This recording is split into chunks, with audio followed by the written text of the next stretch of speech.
Hello everyone, welcome back to shape up your life. तो चलिए आज करते हैं क्लीनिंग कुछ किचन अप्लायंसेस की। क्लीनिंग पार्ट तो खैर हम लेडीज़ का कभी ख़त्म होता ही नहीं, लेकिन आज हम कुछ डीप क्लीनिंग करेंगे क्योंकि जिन चीज़ों का हम डेली यूज़ करते हैं उनकी कंडीशन ठीक ठाक रहे, उसके लिए कभी कभी उनका हाल चाल भी पूछ लेना चाहिए।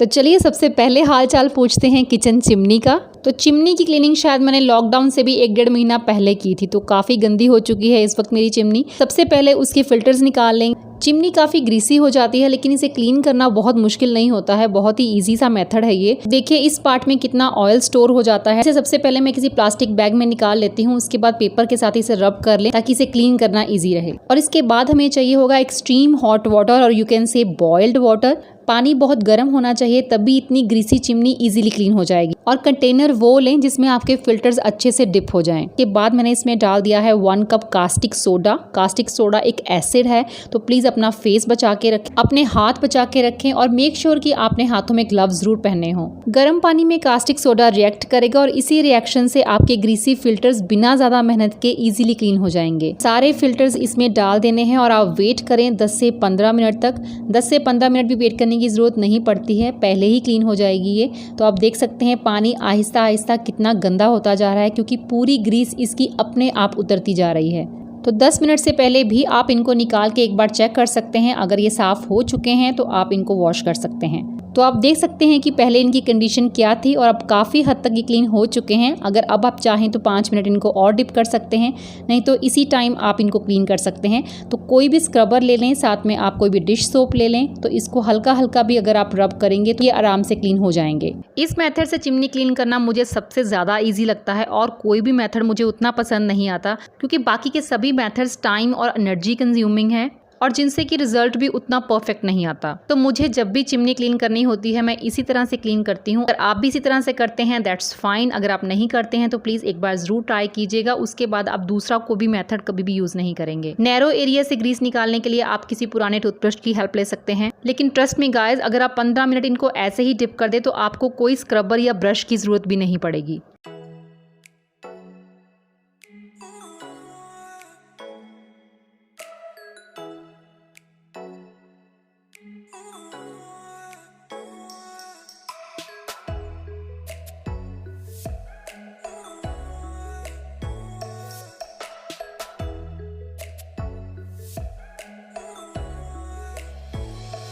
अब बस हल्का सा इसके ऊपर डिश सोप लगाएंगे और रनिंग वाटर में इसको वॉश कर देंगे।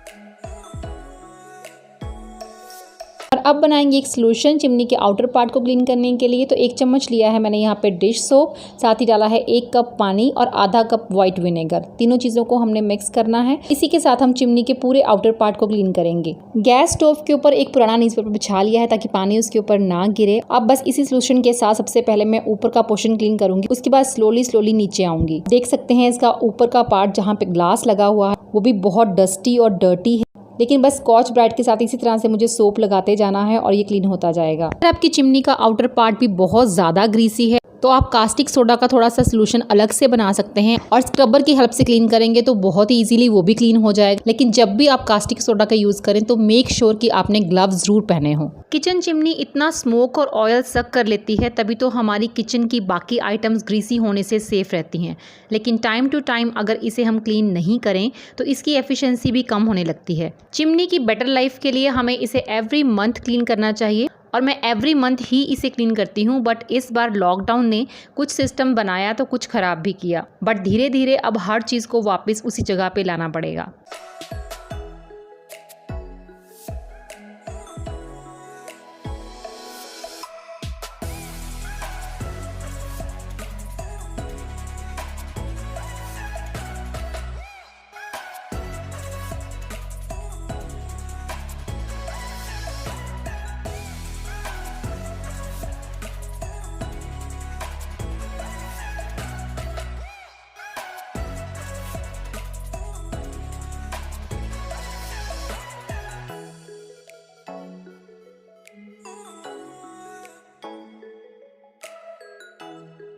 जिन चीज़ों का यूज़ हम डेली करते हैं वो हमारे सामने बहुत डर्टी पड़ी हों तो देख के अच्छा नहीं लगता। जब हम उन्हें क्लीन कर देते हैं तो अलग सी सेटिस्फेक्शन मिलती है। तो लीजिए, मैंने तो अपनी चिमनी क्लीन कर दी है, अब बारी आपकी है। चलिए अब करते हैं फ्रिज क्लीनिंग। फ्रिज को क्लीन करने के लिए भी हम सेम सोल्यूशन बनाएंगे। तो 1 चम्मच लिया है मैंने यहाँ पे डिश सोप, 1 कप लिया है पानी, हाफ कप डालेंगे हम विनेगर और बस इनको मिक्स करके स्प्रे बॉटल में फिल कर लेंगे। स्प्रे बॉटल में फिल करने से क्लीनिंग करना और भी ईजी हो जाता है। तो चलिए फिर शुरू करते हैं। तो सबसे पहले हम फ्रिज में से सारा सामान बाहर निकाल देंगे, यानी कि इसको बिल्कुल खाली कर देंगे। अब सारा सामान बाहर निकालेंगे तो हो सकता है कि कुछ चीज़ें आपको ऐसी भी दिखें जिनका यूज़ आप नहीं कर रहे हैं, लेकिन फिर भी वो आपके फ्रिज में स्पेस घिरे हुए हैं। तो डीप क्लीनिंग जब हम करते हैं तो यही मौका होता है हर चीज़ को बाहर निकाल के एक बार चेक करने का। अगर कुछ एक्सपायरी बॉटल्स हैं तो वो भी निकल जाएंगी, कुछ लेफ्ट ओवर्स पड़े हैं जो खाने लायक नहीं है तो उनको भी आप निकाल सकते हैं। तो यहाँ पे आप देख सकते हैं 1-2 बॉटल्स मेरी ऐसी हैं जो ऑलमोस्ट खाली हैं, लेकिन फिर भी वो फ्रिज में पड़ी थी। कुछ बॉइल्ड एग रखती हूँ, 2 दिन में यूज़ कर लेते हैं इनको। मिर्ची और सॉल्ट का पेस्ट है लेकिन ऑलमोस्ट ख़त्म हो चुका है, और हाफ नींबू कट करके रखती हूँ ताकि फ्रिज में अच्छी खुशबू बनी रहे। तो लीजिए, सारा सामान मैंने बाहर निकाल दिया है, फ्रिज बिल्कुल खाली है। तो अब हम शुरू करेंगे उसकी क्लीनिंग। तो जैसा कि आप देख सकते हैं फ्रिज इस टाइम बिल्कुल खाली है, तो आप अच्छे से चेक कर सकते हैं। जहाँ पे कुछ गिरा हुआ है वहाँ पे आपको ज़्यादा मेहनत करने की ज़रूरत पड़ेगी। मैंने प्लग निकाल दिया है और उसके बाद आप देख सकते हैं स्टफ़ी मेरे साथ है, क्योंकि जब भी मुझे कुछ काम करना है तो उसको मेरे आसपास ही रहना है। तो बस अब जो सोल्यूशन हमने बनाया है उसका स्प्रे कर देंगे हम पूरी फ्रिज में, हर शेल्फ के ऊपर, हर कॉर्नर पे। और स्प्रे करने के बाद 2-3 मिनट इसको ऐसे ही छोड़ देंगे, जिससे और उसके बाद इसे क्लीन करना और भी ईजी रहेगा। क्योंकि हमने इसमें विनेगर भी डाला है जिससे कि फ्रिज ऑर्डर फ्री हो जाएगा, यानी कि किसी तरह की कोई भी स्मेल अगर आपके फ्रिज में होगी तो वो चली जाएगी। आउटर पार्ट तो ऑलमोस्ट डेली ही क्लीन हो जाता है जब हम किचन की डस्टिंग करते हैं। फ्रिज के इनसाइड पार्ट को भी अगर स्पिल्स गिरते ही क्लीन कर दिया जाए तो वो ज्यादा डर्टी नहीं होता, फूड भी सेफ रहता है और फ्रिज भी स्मेल फ्री। बस 2-3 मिनट के बाद आपने माइक्रोफाइबर क्लॉथ से इसको क्लीन करना शुरू कर देना, हमसे क्लीन हो जाता है। आपका फ्रिज ज्यादा गंदा है तो आप स्क्रबर का इस्तेमाल कर सकते हैं, अदरवाइज कोई जरूरत नहीं पड़ेगी। विनेगर और डिश सोप का सोल्यूशन ही काफी है।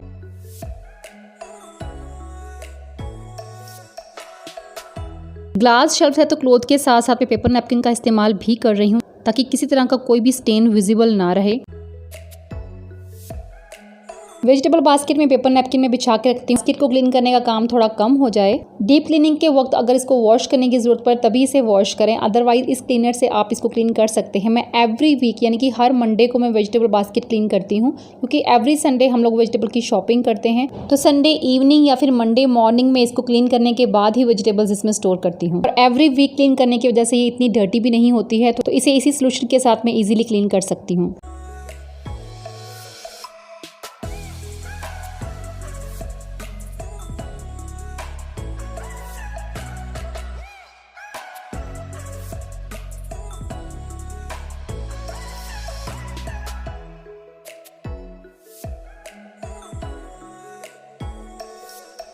एटलीस्ट वीक में एक बार सारा सामान चेक कर लेना चाहिए ताकि अनवांटेड फूड फ्रिज में से निकाला जा सके और आपका फ्रिज ऑर्डर फ्री भी रहे।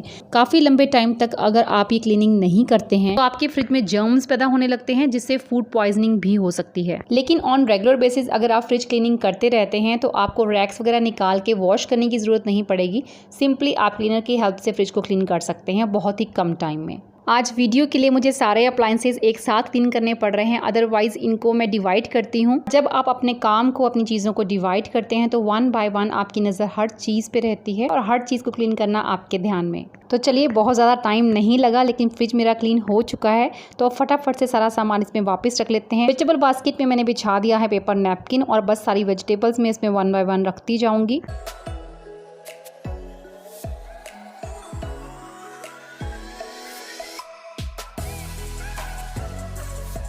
नीचे की शेल्फ में मैंने डो रखा है, साथ ही ब्रेड रखी है। उसके ऊपर वाली शेल्फ में मैंने लेमन्स रखे हैं, पालक प्यूरी रखी है और साथ ही 2 बास्केट्स रखी हैं।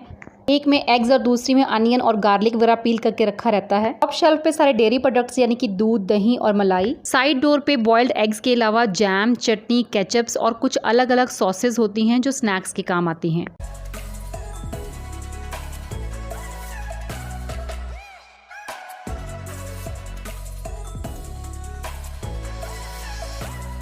तो चलिए अब क्लीन करते हैं माइक्रोवेव ओवन। माइक्रोवेव को क्लीन करने के लिए सबसे पहले हमें माइक्रोवेव में स्टीम क्रिएट करनी होगी, जो कि हम करेंगे लेमन और वाटर के साथ। 2 लेमन्स का जूस मैंने निकाला है माइक्रोवेव सेफ बाउल में, थोड़ा सा पानी उसमें डाल के 3 मिनट के लिए 100 डिग्री पावर पे इसे चला देंगे। एक बार अच्छे से स्टीम क्रिएट हो जाए तो ये मैजिक की तरह काम करता है और विदिन 5 मिनट्स आप अपना माइक्रोवेव क्लीन कर सकते हैं। उसके बाद माइक्रोफाइबर क्लॉथ के साथ इसको वाइप करें एंड दैट्स इट। इसकी प्लेट निकाल के इसको अलग से वॉश कर सकते हैं। लेमन स्टीम के साथ ये अच्छे से वॉश हो जाता है, लेकिन अगर फिर भी आपके माइक्रोवेव में कुछ स्टबन स्पॉट्स हैं, क्लीन नहीं हो पा रहे हैं, तो उसके लिए आप स्क्रब पे थोड़ा सा डिश सोप लगा सकते हैं। लेमन स्टीम आपके माइक्रोवेव में ऑलरेडी है, तो आप इस स्क्रबर की हेल्प से उन स्टबन स्पॉट्स को भी क्लियर कर सकते हैं।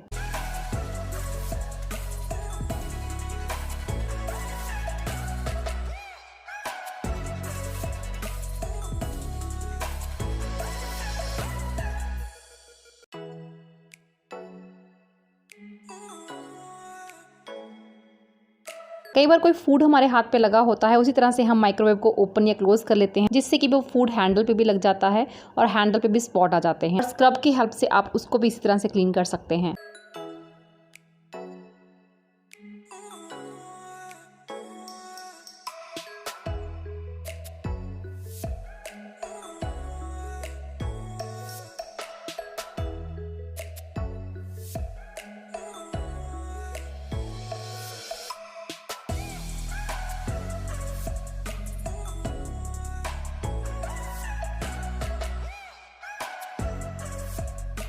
नेक्स्ट मैं क्लीन करने जा रही हूँ ग्राइंडर मिक्सर। इसे क्लीन करने के लिए हम थिक पेस्ट रेडी करेंगे, जिसके लिए मैंने 1 टीस्पून लिया है बेकिंग सोडा और 1 टीस्पून डिश सोप, और साथ ही डाल दिया है 2 चम्मच के अराउंड इसमें व्हाइट विनेगर। और इसके बाद ये इस तरह का थिक पेस्ट बन जाएगा, जिसे हम इसी मिक्सर ग्राइंडर पे अप्लाई करेंगे। तो किसी तरह के कोई भी स्पॉट्स हो, किसी तरह के कोई भी ड्राई हो चुके फूड स्पॉट्स हो, बस इस पेस्ट को आपने मिक्सर ग्राइंडर पे अच्छे से अप्लाई करना है और इसको 3 से 4 मिनट छोड़ देना। कई बार हमारा शेड्यूल इतना बिजी होता है कि हमारी डेली यूज की चीजों को भी क्लीनिंग के लिए वेट करना पड़ता है, और इसीलिए उन पे काफी स्ट्रॉन्ग स्पॉट्स आ जाते हैं, जिसे क्लीन करने के लिए आपको किसी ना किसी क्लीनर की हेल्प लेनी ही पड़ती है। तो ये DIY क्लीनर है। तो विनेगर, बेकिंग सोडा और डिश सोप, तीनों को कॉम्बिनेशन बहुत ही ऑसम है। आप इनका यूज करके घर की बहुत सारी चीजों को क्लीन कर सकते हैं। तो नैरो एरियाज को क्लीन करने के लिए मैं टूथब्रश की हेल्प ले रही हूँ।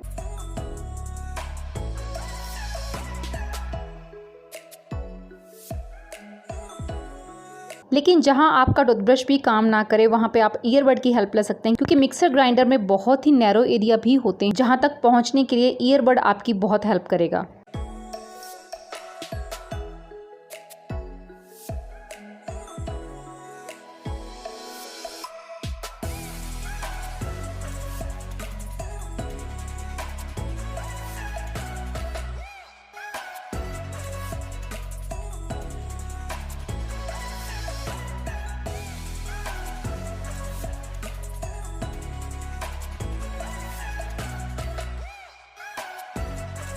सारी डर्ट निकाल लेने के बाद नैरो एरियाज को क्लीन क्लॉथ से क्लीन करने के लिए आप बटर नाइफ की भी हेल्प ले सकते हैं। डेली हमारे पास इतना वक्त नहीं होता कि हम हर चीज़ को डीपली क्लीन कर सकें, लेकिन जब भी हम ये करें तो पूरी तसल्ली के साथ करें और कोई कॉर्नर छूट ना पाए।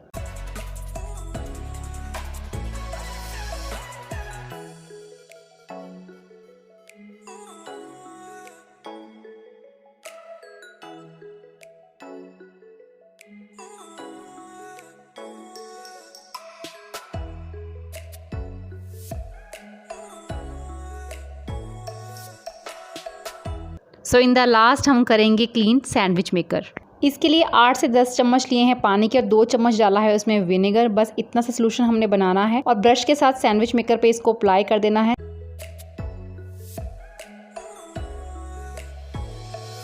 उसके बाद प्लग ऑन करेंगे एटलीस्ट 30 सेकेंड तक, और जब हम इसको खोलेंगे तो इसमें से स्टीम निकल रही होगी। तो ये गर्म हो चुका है और रेडी है ये क्लीन होने के लिए। और ब्रश के ऊपर लगाएंगे हम डिश सोप और उसके साथ हम इसको बस क्लीन कर देंगे। थोड़ा गर्म हमने इसे इसीलिए किया है ताकि कुछ ब्रेड के पार्टिकल्स अगर हार्ड हो चुके हैं तो वो सॉफ्ट हो जाएंगे, और विनेगर तो वैसे ही एक बहुत ही अच्छा क्लीनर है। और टूथब्रश नैरो एरिया से ग्रीस निकालने में आपकी काफ़ी हेल्प करेगा। आप स्क्रबर का यूज़ भी कर सकते हैं, लेकिन इतना ध्यान रखें कि वायर्स में पानी नहीं जाना चाहिए। बस सेम वे में ही दोनों साइड से मैं इसको क्लीन कर लूँगी। उसके बाद एक क्लीन क्लॉथ के साथ हम इसको वाइप करेंगे and that's it. I hope ये वीडियो कुछ हद तक आपके लिए हेल्पफुल होगी। कमेंट सेक्शन में आपके कमेंट्स का वेट करते हुए विदा लेती हूँ। मिलती हूँ आपसे नेक्स्ट वीडियो में। Till then bye bye, take care and stay healthy.